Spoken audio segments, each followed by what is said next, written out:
Bom, pessoal, então vou falar de acidente vascular cerebral. O acidente vascular cerebral, o AVC, é a segunda causa de morte no mundo, a primeira causa de incapacidade. Em 2019 foram 13 milhões de AVCs por ano no mundo, 6,5 milhões de mortes, das quais 87% das mortes ocorrem nos países mais pobres, de baixo e médio desenvolvimento. E a gente tem no mundo 80 milhões de sobreviventes de AVC. No Brasil, são 400 mil casos por ano. O AVC é a segunda causa de morte no país. Por 30 anos, o AVC foi a primeira causa. Isso começou a mudar em 2011, depois que se começou a organizar o atendimento de urgência do AVC. Mas ainda nós temos muitas mortes, são mais de 100 mil mortes por ano, corresponde a 10% de todos os óbitos. A primeira causa passou a ser a doença coronariana desde 2011. Dos pacientes com AVC, sem tratamento, 8 a 20% morrem em 30 dias, 60% morrem em 5 anos, 70% não volta ao trabalho, 50% fica dependente de outras pessoas para as atividades diárias e 30% tem demência em 1 ano. Essa é a campanha do ano passado do Dia Mundial. Um de nós poderá não chegar em casa hoje. Uma em cada 4 pessoas terá um AVC ao longo da vida. Entretanto, a maioria dos AVCs podem ser facilmente prevenidos com passos simples.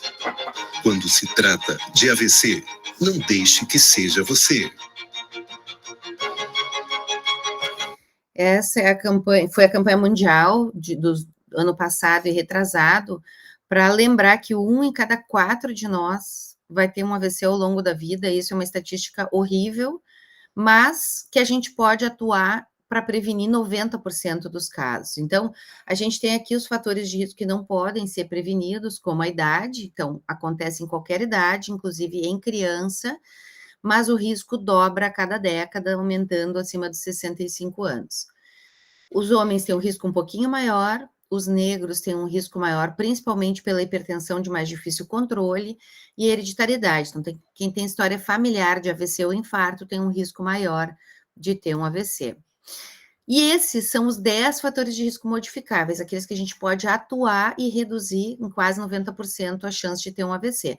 Se eu tiver que escolher um fator de risco mais importante, é a hipertensão, que em termos de população, ele corresponde a 40% dos motivos do AVC, mas também sedentarismo, né? Então, o exercício é um protetor, dislipidemia, dieta inadequada, dieta não saudável, obesidade em forma de maçã, obesidade abdominal, depressão, estresse, tabagismo, causas cardíacas, que a fibrilação atrial é a arritmia cardíaca mais comum, que forma coágulos no seu interior pelo batimento descompassado, e eles se soltam e causam um AVC.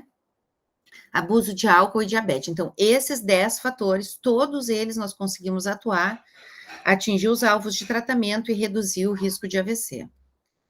E o que é o AVC? O AVC é a alteração súbita da circulação cerebral, que pode acontecer de 2 formas. O isquêmico, quando entope um vaso sanguíneo e falta circulação naquela região, e o AVC hemorrágico, quando rompe um vaso sanguíneo e espalha sangue dentro do cérebro. Dentro do hemorrágico, a gente divide em 2 tipos. O hemorrágico, propriamente dito, é esse aqui, quando é dentro do cérebro, né? Então, hematoma intraparenquimatoso. E esse aqui é ao redor do cérebro, que é bem menos comum, é a hemorragia subaracnoide. Então, quando rompe, geralmente, um aneurisma e espalha sangue ao redor do cérebro.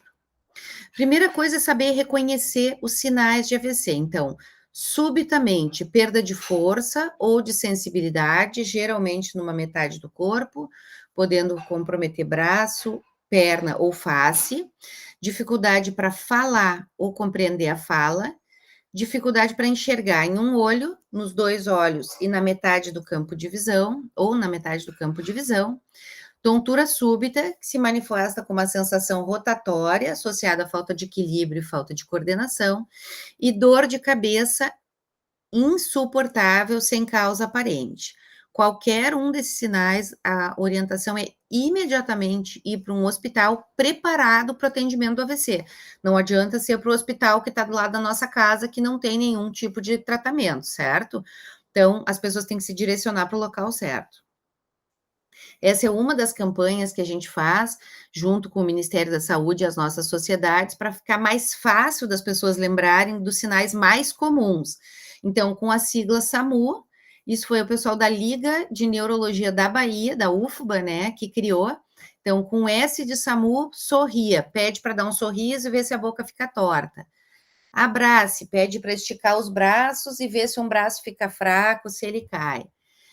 M de música ou mensagem, repita uma frase simples, por exemplo, o céu é azul, para ver se a fala está alterada.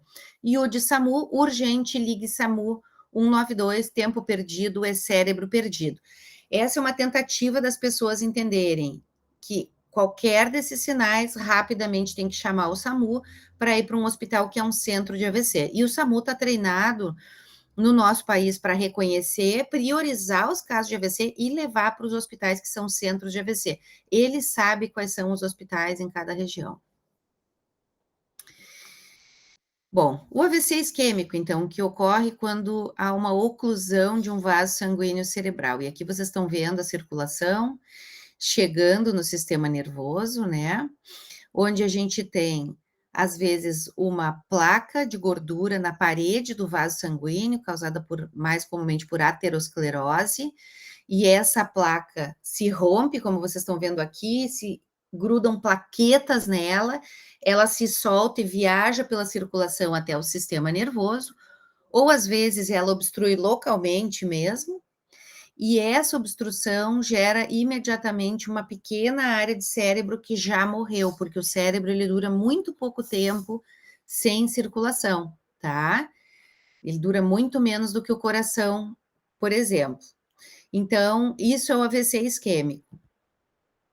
E lembrar o polígono de Willis, né? Então, a gente aprendeu lá na anatomia, aqui tem a carótida interna, e aqui são as vertebrais. Então, são os 4 vasos que levam sangue para o cérebro, as 2 carótidas e as 2 vertebrais que vêm aqui atrás do pescoço. E elas lá dentro, as carótidas, vão dar a cerebral média, que é o vaso que dá irrigação de 2/3 do hemisfério cerebral, a cerebral anterior, que se liga aqui com o outro lado com a comunicante anterior, e da comunicante posterior. Isso tudo aqui eu chamo de circulação anterior. E o que vem lá das artérias vertebrais, elas já dão ramos para o cerebelo antes, depois se unem na artéria basilar, esse enorme vaso que está aqui em cima da ponte, né? Aqui já dão mais ramos cerebelares e dá ramos pontinos, bem pequenininhos, fininhos, e lá atrás dá a cerebral posterior.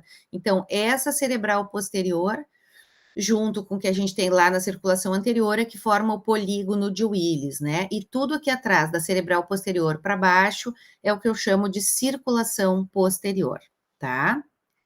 E aí a gente, claro que não vou detalhar isso, mas dependendo do local, do vaso que foi comprometido, eu vou ter um sintoma. Então, por exemplo, cerebral média, primeira porção M1, e um infarto de todo o hemisfério cerebral, porque ela irriga 2/3 do hemisfério cerebral. Oclusão da carótida interna é mais ainda, porque eu pego ainda a cerebral anterior e todo o território da cerebral média. Aqui o território da cerebral posterior. Então, dependendo do vaso ocluído, eu vou ter um tipo de sintoma e o AVC vai ser mais ou menos grave, tá? A síndrome mais clássica é a da artéria cerebral média, que irriga, então, olha aqui, ó, 2/3 do hemisfério cerebral. E geralmente os sintomas, então, cerebral média de um lado, os sintomas vão ser contralaterais, do outro lado.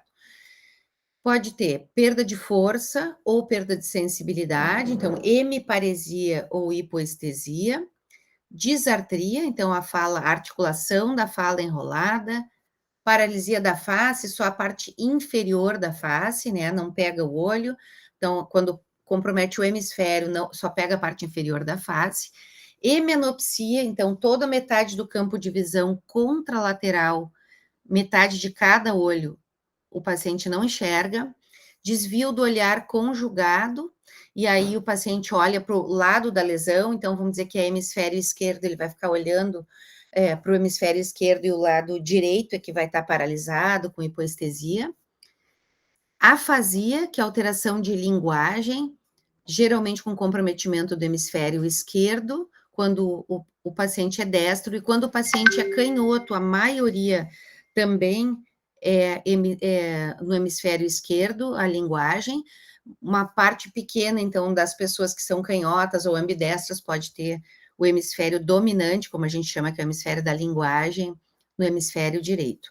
E heminegligência, a pessoa esquece a metade do corpo, geralmente mais comum quando é hemisfério direito, o lado esquerdo fica esquecido, então, o hemisfério direito do cérebro, o paciente esquece que tem um hemisfério esquerdo, ou esquece que aquele lado esquerdo tá com déficit, tá com deficiência, tá? Então, esses são os sinais e sintomas mais comuns no AVC. Isso aqui, heminegligência, afasia, hemenopsia, a gente chama de sinais corticais. Então, eu preciso ter o córtex, mais comumente, ou a área subcortical comprometida, para dar esses sintomas. Não são sintomas profundos. Então, quando eu tenho uma área pequena lá, profundamente comprometida. E esses são os AVCs de circulação posterior, né? E aí pode ser uma gama diferente de sinais. Então, eu posso ter pseudoptose, o olho semi-fechado, a pálpebra semi-fechada. Eu tenho a paralisia facial que pega todo o rosto, porque eu estou lá no finalzinho da via do nervo facial, então ele pega o núcleo do nervo facial, onde dali já está saindo o nervo que vai inervar toda a face. Quando eu pego o córtex, eu tenho a parte superior inervada pelos dois lados do hemisfério, certo? Então, por isso que a paralisia facial, quando ela é completa, ela é nuclear ou no tronco cerebral, certo? Pode ter vômitos, pode ter vertigem, desequilíbrio, eu posso ter alteração da face de um lado e do hemicorpo do outro, porque as vias cruzam ali, a gente não vai detalhar isso, tá? Mas lembrar que vertigem, desequilíbrio, vômito é muito mais comum nos AVCs de circulação posterior, que são menos comuns. E aqui é o território da cerebral posterior. Se pegar só esse território, o paciente pode ter só hemenopsia, aqui mostrando os campos de visão. Então, perda de visão, no campo de visão, metade de um olho de cada lado, né, contralateral ao AVC. O diagnóstico é feito com tomografia de crânio, o AVC isquêmico ele aparece com mudança de tom de cinza, então imediatamente que o AVC ocorre, essa diferença, esse cinza é um cinza bem clarinho, estão vendo aqui, e na tomografia, esse lado é o hemisfério direito e esse aqui é o esquerdo, então é o nosso contrário, porque a pessoa está deitada assim. Então, logo que o AVC acontece, é bem sutil, quanto mais tempo vai passando, mais preto vai ficando, e aquele cérebro, se o AVC for grande, pode ir inchando, apertando e desviando a linha média, tá? No AVC, a gente tem um tratamento, antes, até 1995, era só aspirina, que o tratamento não era tratamento de verdade, era para evitar um novo AVC, tá? Depois, se viu que tratar os pacientes em unidades específicas de AVC, com uma equipe multidisciplinar para cuidar esse paciente desde a chegada e fazer cuidados super simples, diminuiu mortalidade e incapacidade. Depois, em 95, se viu que trombólise, uma medicação na veia que ia pela circulação até o coágulo, onde estava obstruindo a circulação, dissolvia esse coágulo, diminuía sequelas no paciente com AVC. Hoje a trombólise se usa até 4 horas e meia do início dos sintomas. Craniectomia descompressiva desde 2007, então tirar a calota craniana para o cérebro inchar para fora quando o AVC é mais grave, diminui mortalidade e sequelas dos pacientes com AVC grave. E mais recentemente, 2015, trombectomia, o cateterismo cerebral para desobstruir os grandes vasos cerebrais, também diminui mortalidade e sequela dos pacientes muito graves. Então, aqui é o que acontece no AVC isquêmico. Logo que oclui um vaso, imediatamente uma área de cérebro morre e aquilo ali eu não consigo mais salvar, tá? Que é o núcleo do infarto. Mas ao redor eu tenho um cérebro em sofrimento e que ainda não morreu, e se eu abrir esse vaso, eu consigo salvar uma grande área cerebral e às vezes evitar completamente as sequelas. Se eu não abrir esse vaso, a área do cérebro morta vai aumentando, aumentando, aumentando, até que chega um momento que eu não tenho mais cérebro para salvar. Então, não adianta abrir tardiamente esse vaso em cima de um cérebro morto, certo? Por isso que tempo é cérebro, e cada minuto de um AVC não tratado são 2 milhões de neurônios que morrem. Então, o tratamento tem que ser urgente mesmo. Para vocês verem, então, trombólise pode ser feita até 4 horas e meia de início dos sintomas. Se eu tratar o paciente até 90 minutos, eu tenho quase 3 vezes mais chance de ele recuperar completamente. Por quê? Uma areazinha bem pequena de cérebro morreu em vermelho e uma área grande de cérebro está em sofrimento para ser salva, que é a área de penumbra. Se eu tratar em 3 horas, eu tenho menos cérebro para salvar, mas eu ainda tenho benefício. Se eu tratar em 4 horas e meia, menos cérebro para salvar, mas ainda tenho benefício. E além de 4 horas e meia, para a maioria das pessoas, eu já não tenho muita área de penumbra sobrando. Isso é variável, depende de características individuais de cada um e do que eu tenho de circulação colateral daquele polígono, da circulação que vem da parte externa do cérebro. Então, eu tenho pessoas que têm penumbra de 24 horas, tá? Mas esse slide é para mostrar para vocês que quanto antes, melhor, e normalmente a trombólise, para funcionar bem, ela deve ser dada até 4 horas e meia do início dos sintomas.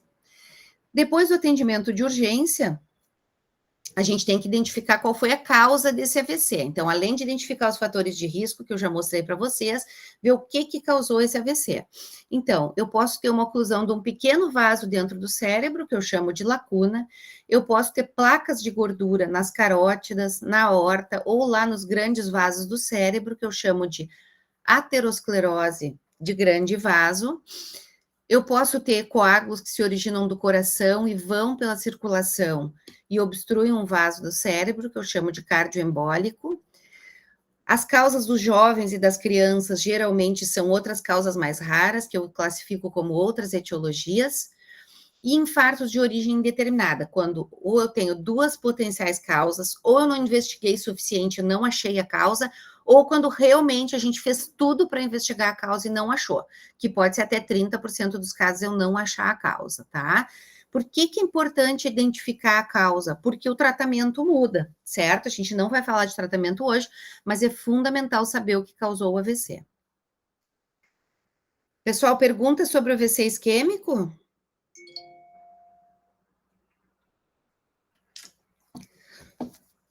Aqui é só para dar uma visão geral para vocês, tá? O AVC hemorrágico, então, o hematoma, esse é o mais comum, mas ele corresponde a 10, 15% dos AVCs, em alguns países do mundo chega a 20%, no Brasil ele é 10 a 15%.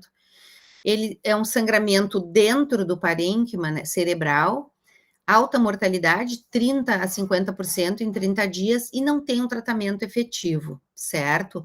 A pressão alta é a causa mais comum disparado, 80% das causas. Mas a gente tem outras potenciais causas, então, angiopatia amiloide, que é o depósito de substância amiloide nos vasos que enfraquecem, fazem com que esses vasos sangrem, essa é geralmente uma causa mais do idoso. Mais malformações arteriovenosas, um emaranhado de vasos que é de nascença, anticoagulação, como um efeito colateral da contraindicação, pessoas que têm distúrbio de coagulação, trombose venosa cerebral, que é, a gente tem as artérias que levam o sangue para o cérebro e as veias tiram o sangue do cérebro. Se eu obstruo uma veia, eu obstruo a via de saída, e aí o sangue entra e não consegue sair, isso pode fazer com que sangre bem no córtex, né? Hoje se falou muito de trombose venosa cerebral por causa da Covid, porque a Covid aumenta o risco, então se falou bastante sobre isso, tá? É uma das causas de hemorragia cerebral em jovem, uma área mais cortical.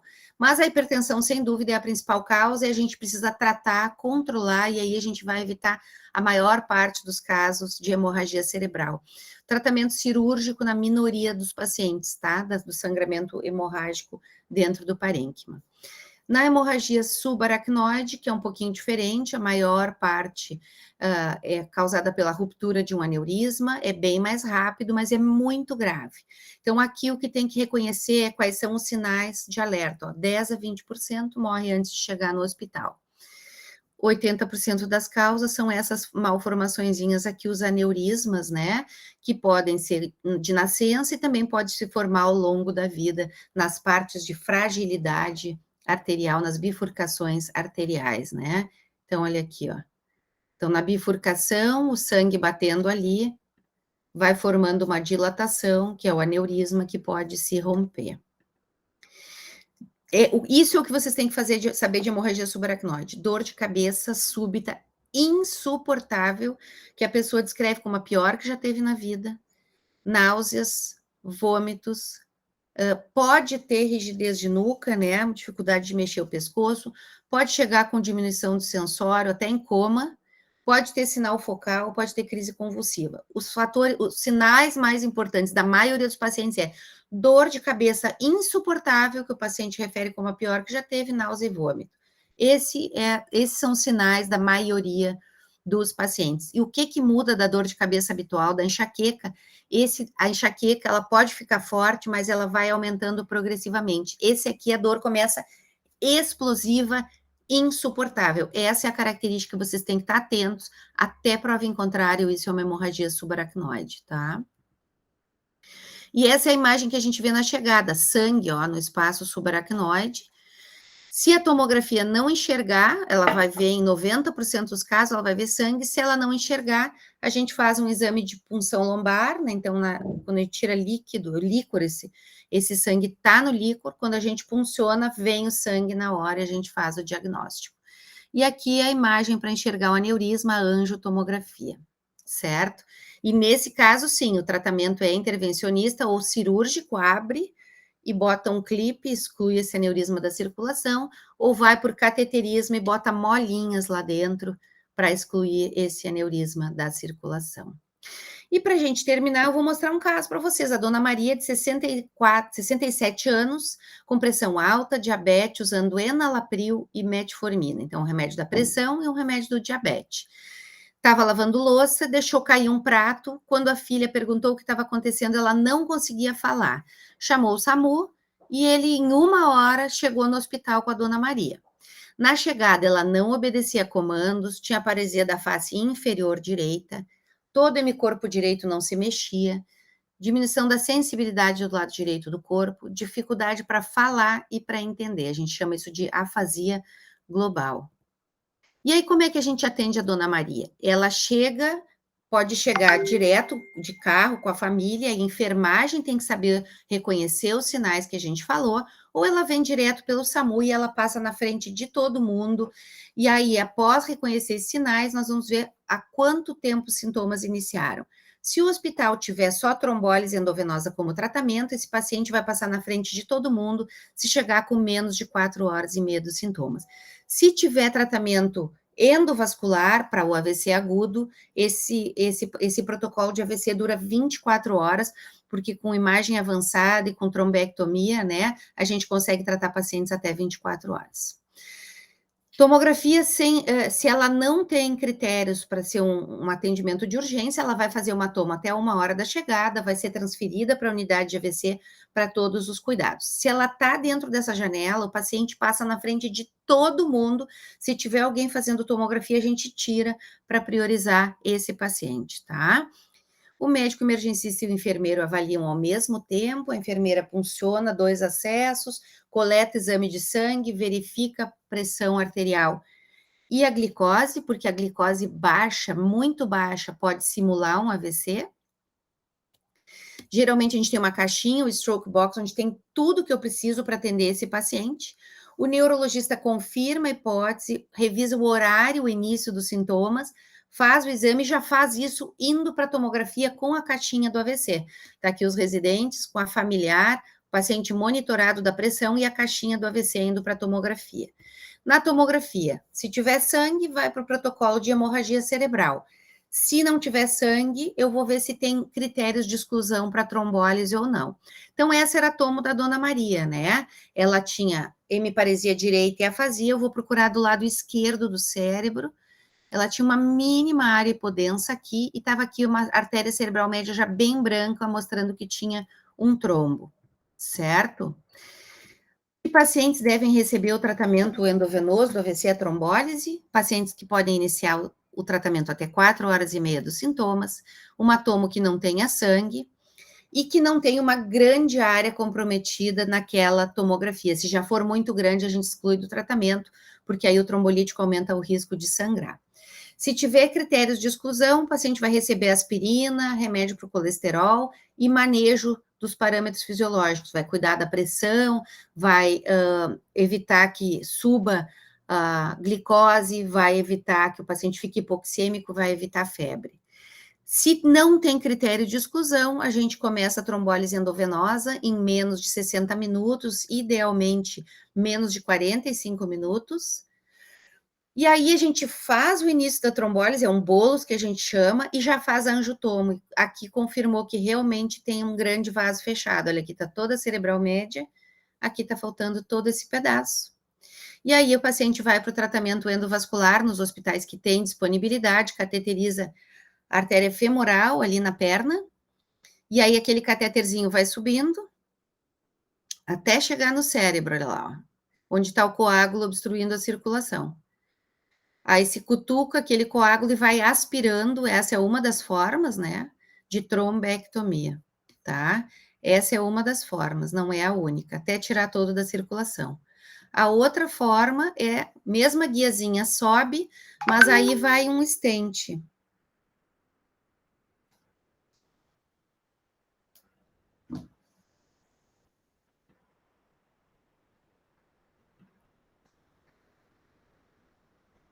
Olha lá, abre um estente, fica um pouquinho, aquele coágulo se gruda no estente e depois o estente é retirado da circulação junto com o coágulo. Isso é diferente da cardiologia, quando o estente fica, né, dentro do sistema nervoso, dentro do coração. No sistema nervoso, não. O coágulo é retirado junto com o estente. Se para a circulação por um momento para não soltar pedacinhos e lá vem o coágulo saindo da circulação. Esse tratamento revolucionou os casos graves de AVC, aumenta muito a chance da pessoa ficar independente, diminui a mortalidade nos casos graves. E aqui no Brasil, a gente fez o estudo Resilient, que mostrou que o tratamento funciona no SUS, e esse ano, então, o tratamento foi incorporado no sistema público de saúde para ser oferecido para os nossos pacientes. Nós estamos finalizando a portaria, né, o documento do Ministério da Saúde que regula como ele vai ser utilizado no SUS para que esteja disponível, então, o tratamento.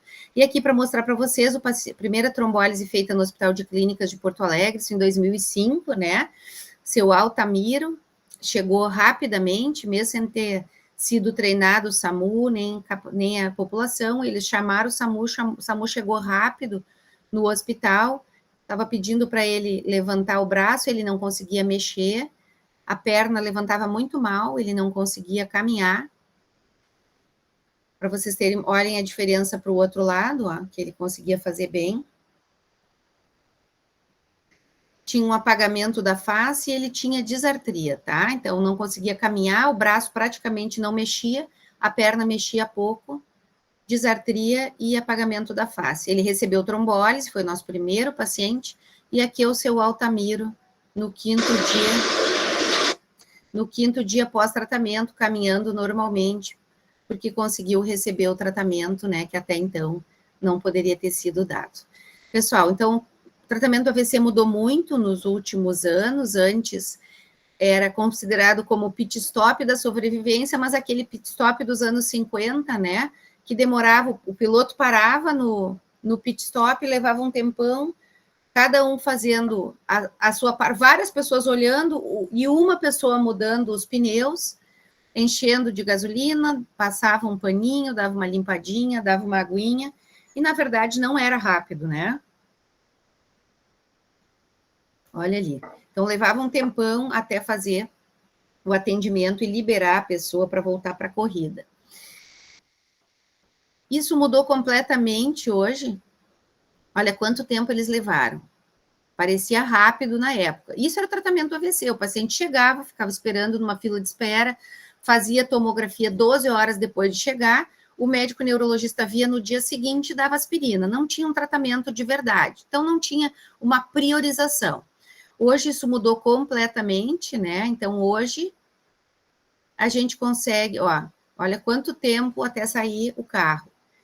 Hoje mudou completamente. Hoje a gente considera um pit stop da sobrevivência e quando o paciente chega na emergência, cada um sabe exatamente o que tem que fazer para que aquele paciente tenha o melhor atendimento e tenha maior chance de ficar sem sequelas. Olha quantas pessoas tem na volta, é assim que a gente atende um AVC hoje. Cada um sabe exatamente a sua função. quando chega o paciente, para a gente poder tratar ele rapidamente, e às vezes a gente consegue, da chegada, tratar eles em 15 a 20 minutos. É isso aí, isso é o tratamento do AVC. E isso faz toda a diferença para os pacientes, porque realmente diminui mortalidade e sequela dos pacientes com AVC.